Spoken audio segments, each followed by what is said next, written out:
Delia teken vir Konrad, LJ ontstel vir Talia en Tracy maak haar oë oop.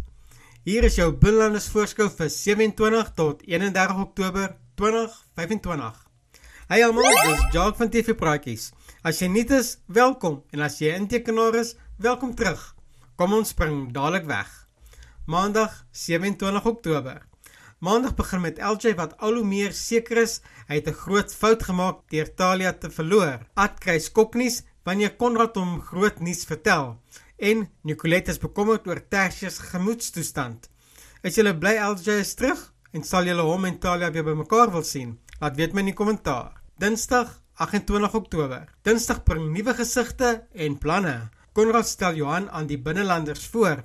En Nicolette neem die leiding wanneer Naomi vir haar 'n verrassende nuus oor Tracy bring. LJ se vriend Jamie beplan groot dinge vir Garage Pie. Woensdag 29 Oktober. Woensdag word dinge ingewikkeld. LJ ontstel Talia terwyl Rencha die situasie met Tracy verkeerd verstaan. Elle hou belangrike inligting van Henry terug en Delia het haar versier op Konrad. As jy van die voorskou video's hou, moenie vergeet om in te teken by die kanaal nie, as ook die klokkie te lui sodat jy op hoogte sal wees wanneer nuwe video's opgelaai word. Donderdag 30 Oktober.